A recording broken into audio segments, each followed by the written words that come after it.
If I'm being quite honest, I think this is definitely gonna be the toughest, toughest game to beat for Spider-Man. Because Arkham City is amazing. It really is Game of the Year worthy. Like, that's how good this game really was. One thing I wasn't that big of a fan of as I continued playing Spider-Man is the amount of glitches I ran into. And I understand, this game it's only like 2 weeks old at the time of like this recording. It's still a fairly new game.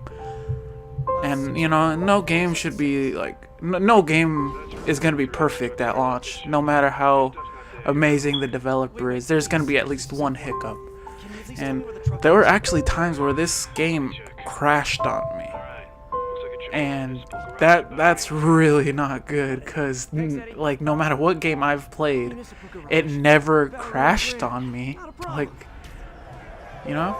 and that really set some of the game back for me. It kind of made me go like, it kind of left a bad taste in my mouth. Like one time, I was like, you know what, maybe it's just a slight hiccup.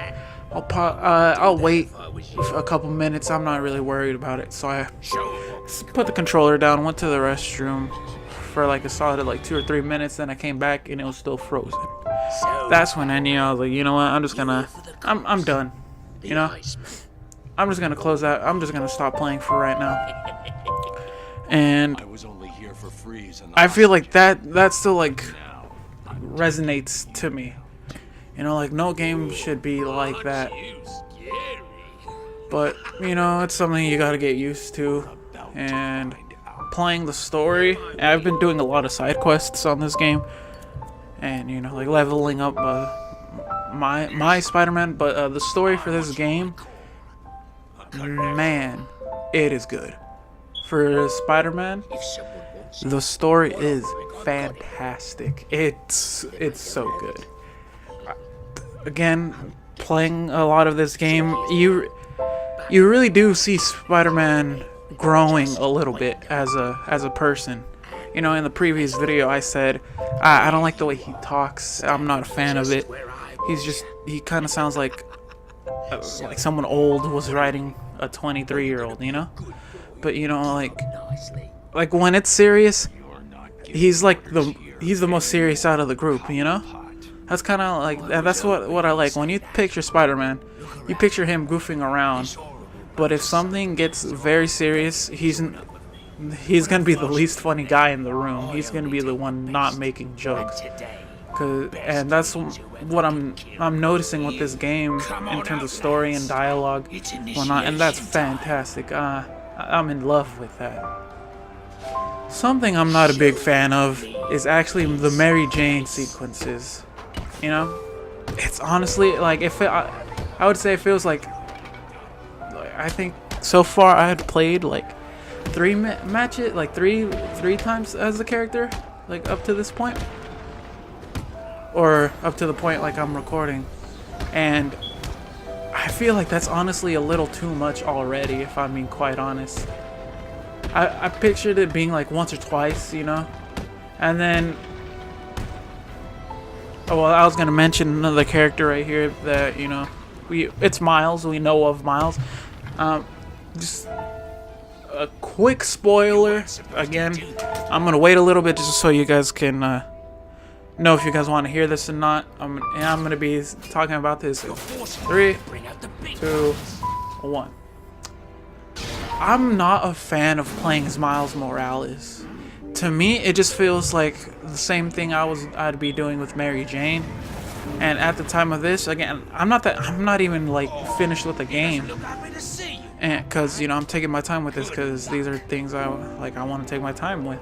And playing as Miles really doesn't do it for me.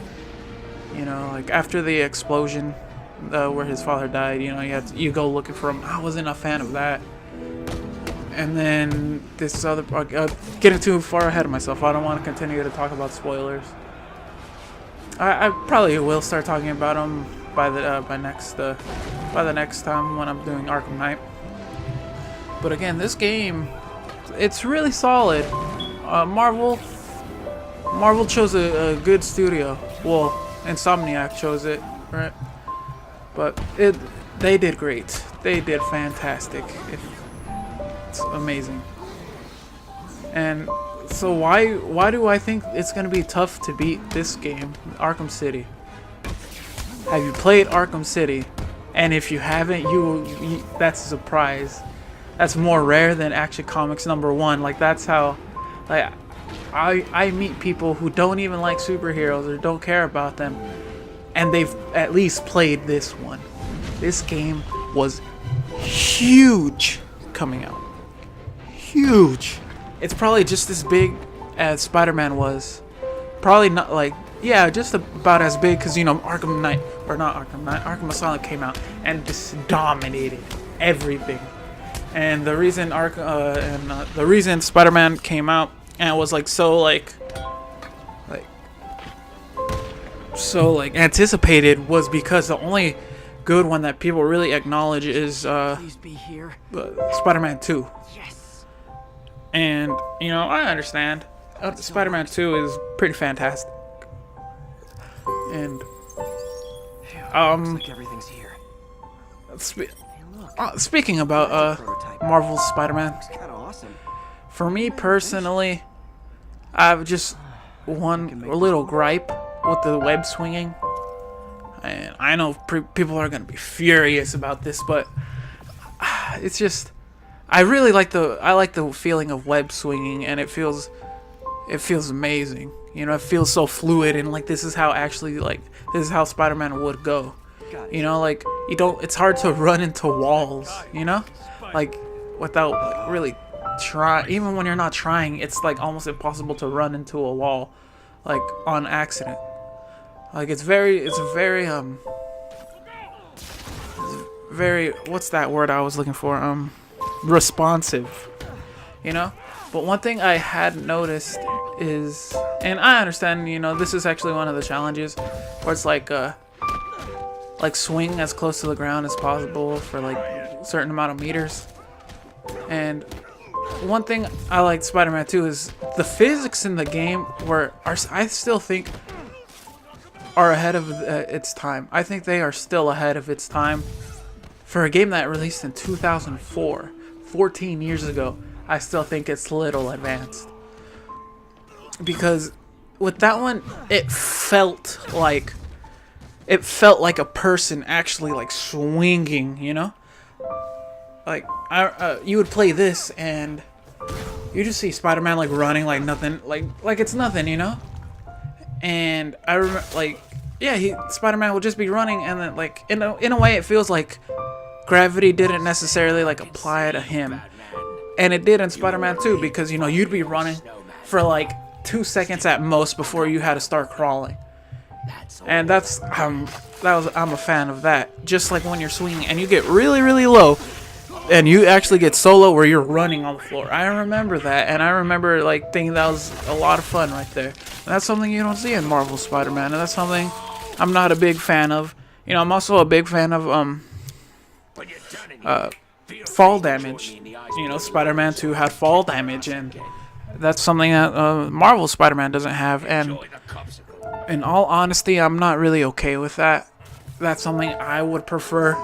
I definitely prefer, you know, fall damage. And like I think what I'm basically just trying to say is, like, in a way, I do prefer Spider-Man 2's web swinging still. But at the same time, I'm not calling this one trash by any means. If anything, this is fantastic. The game is amazing. I honestly, like, before I was like, you know, a lot of people can't even speak. A lot of people are like overhyping it and whatnot, and you know, it's just not for me. But as I'm playing, I'm like, wow, this is good. This is fantastic. And oh yeah, I'm you know, if you're by this point, you know, if you're seeing this Mary Jane mission, can I just say, like, this is gonna be going into spoilers, so if you don't want to see this, I would just say, you know, cut from here to Batman. I'm not 100% sure when that would be, but it would happen. And so, yeah, back to what I was saying about like web swinging. It's a fantastic substitute, you know, or even replacement.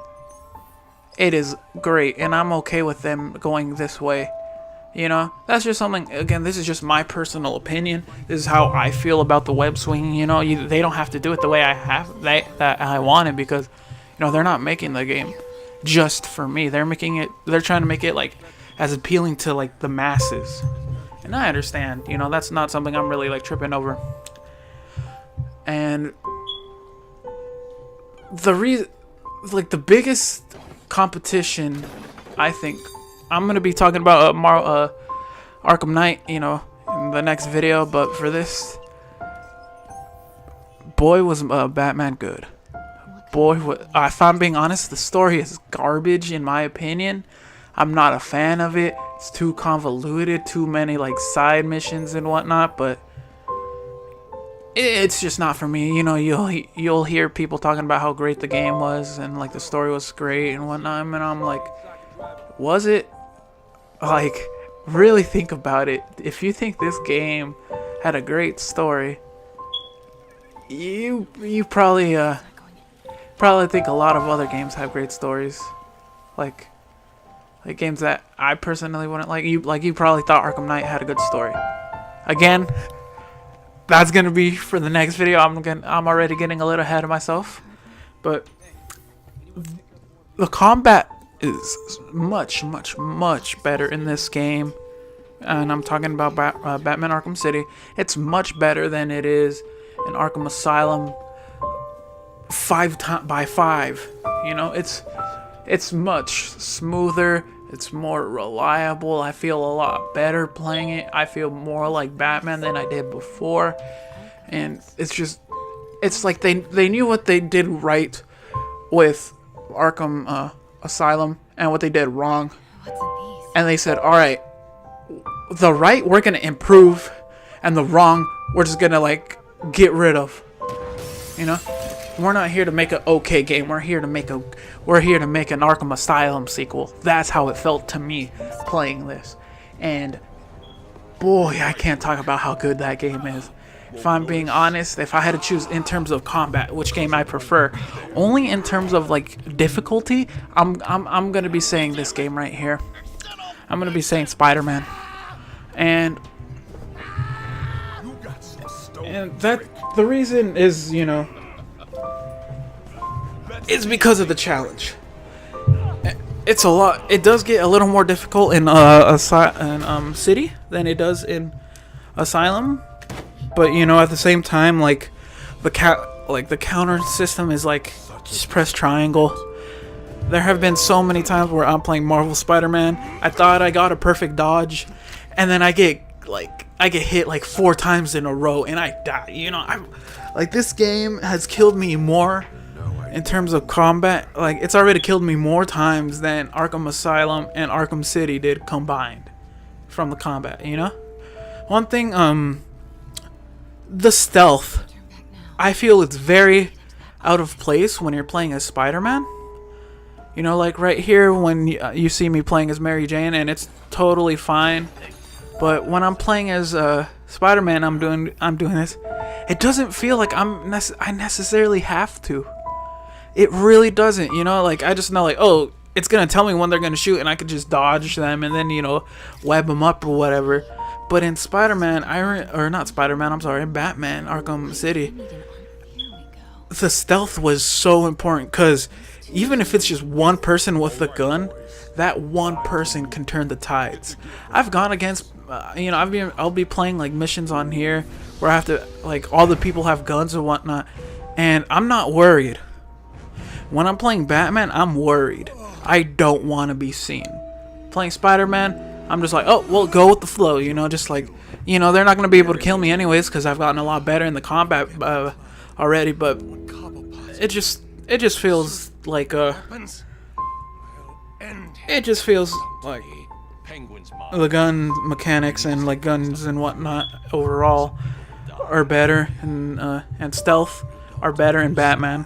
But, you know, that's for obvious reasons. Like, Batman's supposed to be stealthy. He's not supposed to be as, like, like as crazy, like and jumpy and like whatnot. As he's not supposed to be like as like showy as Spider-Man, and you know that's totally fine. Those are different reasons, like you know, comparing apples to oranges, and that's really all I have to say. You know, Arkham Asylum, I think in terms of story, is the best.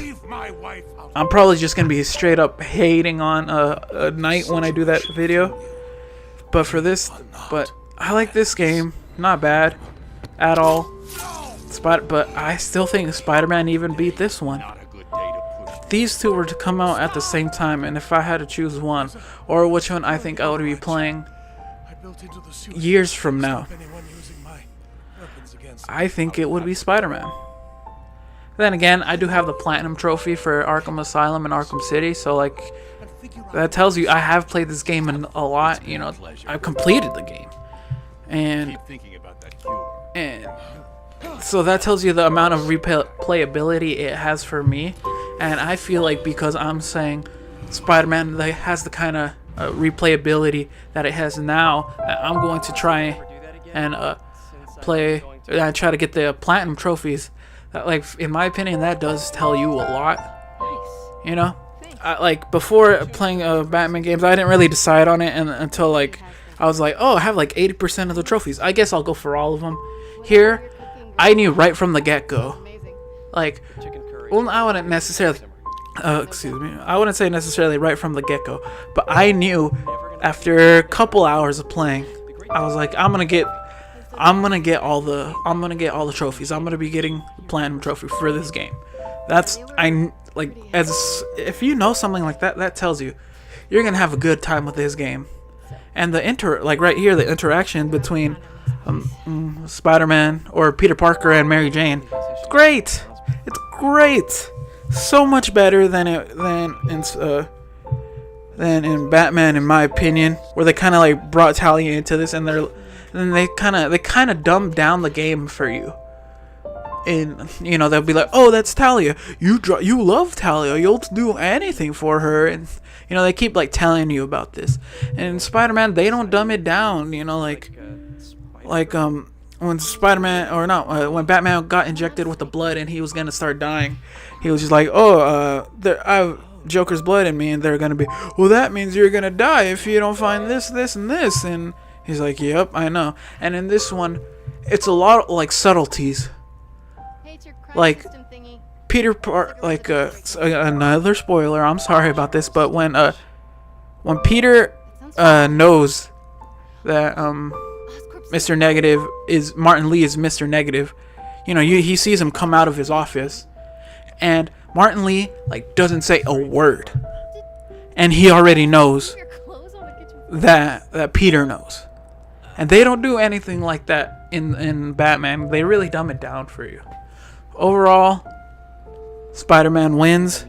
Round 3 coming up next. See you later.